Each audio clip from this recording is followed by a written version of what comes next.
Hello guys, চলে এসেছি আমাদের গ্রামের বাড়িতে। দেখো, এটা হচ্ছে পিঠে ওড়া গাছের ঢাল। হ্যাঁ, এটাতে দাঁত মাজলে দাঁতের নাকি অনেক ভালো হয়, তার জন্য সকালবেলা এটা ভেঙে বা দাঁত মাজতে মাজতে আসলাম। মূলত আমি এসেছি, দেখো এই যে এই কচু কচু তোলার জন্য। এই যে এটা মান কচু বলে।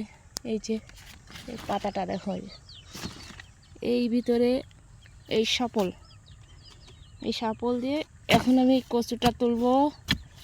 বাড়ির ঘেরের মাছ দিয়ে কচু দিয়ে আজকে রান্না হবে। সাথে থাকো, দেখতে থাকো।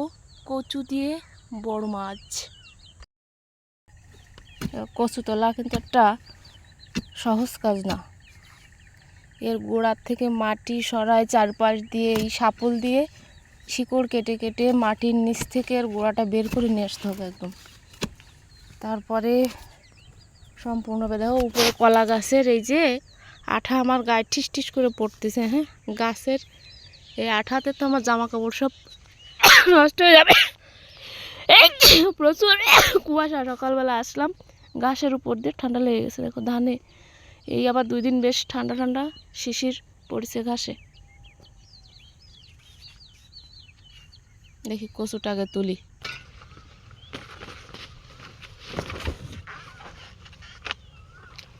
দেখো কত বড় কচু তুলে নিয়ে আসলাম।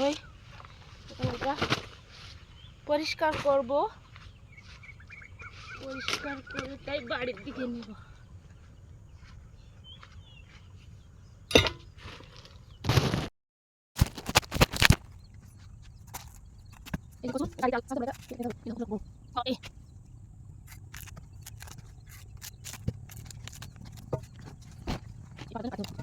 এই গাছের এই মূল যেটা, এটা কেটে আবার যদি আমি রুই, এখান থেকে দেখো, এখান থেকে কাটবো, কাটে তারপর আবার এটা মাটির নিচে বসিয়ে দেবো।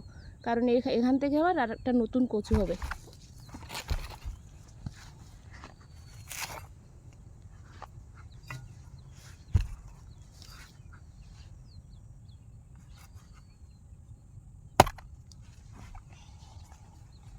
আসলে দা আনলে ভালো হতো।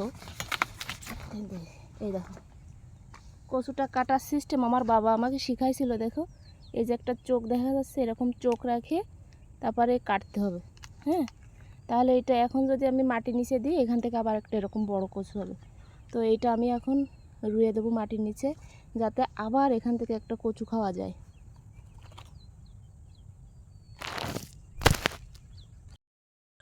তো এখন গরমের সময় দেখো, গরমের সময় আসলে কিন্তু কলার ফুল বেশি হয়, কলার মোচা এগুলো।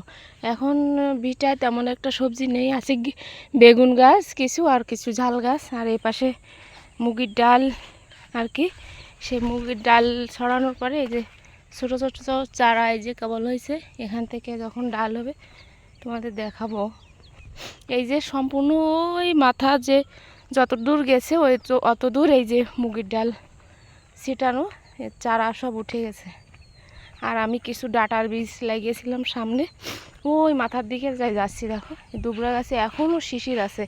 এখান থেকে সকালবেলায় আসার জন্য আমার এই হাঁচি শুরু হয়েছে ঠান্ডা লেগে। এই বাদল গাছ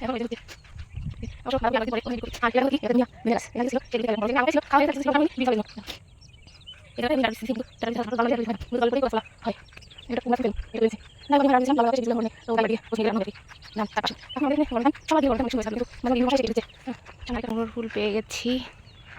এই যে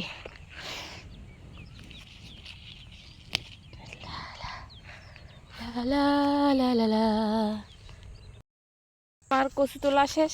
এই যে দেখো, এই যে কচু নিয়ে এখন বাড়ি চলে যাব। এই ব্যাগের ভিতরে আছে, অনেক ভারী, এই জন্য এই সাপলটা দিয়ে এটাকে নিয়ে ঘাড়ে করে নিয়ে এখন আমি হাঁটা করেছি বাড়ি। সামনে আমার ওই যে চার আছে, দেখো 2টা চার শাকো, ওইটা পার হয়ে আমাকে বাড়ি যেতে হবে। অনেক রোদ্দুর, গরম এসে গেছে ভাই। এখন শীত আসলে সমস্যা, এত শীত, গরম আসলেও সমস্যা, এত গরম। আসলে কোনোটাই প্রকৃতি মানুষের মন পায় না। হ্যাঁ, যখন যেটা বেশি হবে তখন অতিরিক্ত হলেই সমস্যা। যাই হোক, আমি এখন বাড়ি থেকে যাই।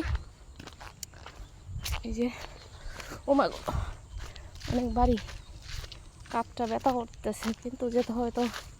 দেখো আমি এখন এটা পার হয়ে যাব, ভঙ্গুর একটা সাঁকো। হ্যাঁ, তো সবাইকে টাটা।